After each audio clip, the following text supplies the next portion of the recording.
Let me just say some words about the fourth industrial revolution and globalization 4.0. I wrote a book and conceptualized the idea. I was probably the first to use this, name or this definition, fourth industrial revolution, as being a transforming concept, not only for businesses, but also for the economy, for politics, and for society. And of course, many people ask me, why do you speak about the fourth industrial revolution? It's very easy to explain. Of course, the first industrial revolution we are all familiar with. It was the invention of the steam engine, which actually helped to enlarge our physical power.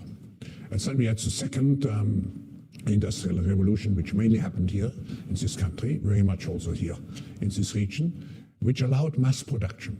And then we had the third industrial revolution with the starting of the computer age and the digital era. And now the fourth industrial revolution is not just a prolongation of this digitalization, it's much more. It's a combination of technologies. It's not just the digital technology, just think of genetics, think of brain research and so on.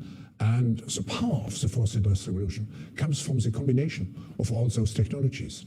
Actually, I was saying it's at the end, what the fourth industrial revolution will lead to is a fusion of our physical, our digital, and our biological identities. So that's the first difference. The second differentiation is the speed. When I wrote the book, I started to write it for years ago. It was published 3 years ago. It was sold, very interesting, over 1 million times in the world. And what is interesting is that 800,000 copies, more than 800,000 copies of those 2 million were sold in 3 countries alone: China, Japan, and South Korea. And you may be interested, who was the biggest buyer with 16,000 copies at the same time?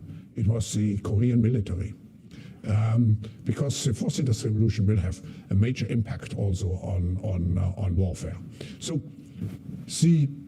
when I wrote this book, I looked at all the different technologies, and then some of the reaction was, oh, that's science fiction, that's tomorrow. Now, if I look back in 3 years, how much the world has changed.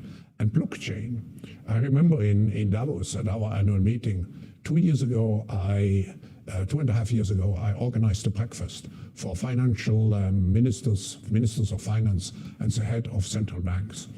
And practically, some experts had to explain what blockchain is.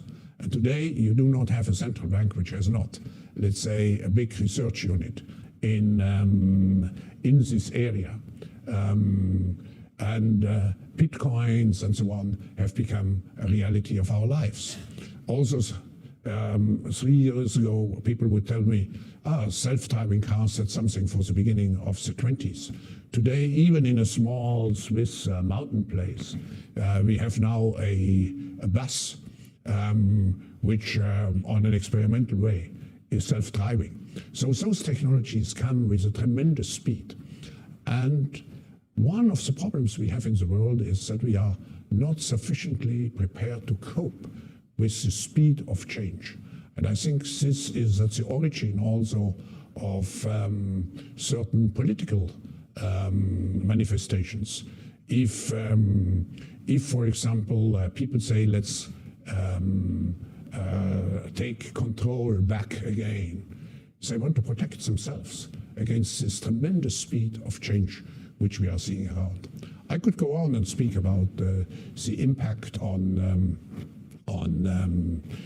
jobs, on education, and so on. The World Economic Forum has published a report where we say we should not talk only about the people who actually will lose their jobs or could lose their jobs, and we are optimistic in the long term. The problem will be to manage the short term, because with the speed of the fourth industrial revolution, contrary to the past, to the previous 3 revolutions, probably jobs will be faster destroyed compared to new ones being created.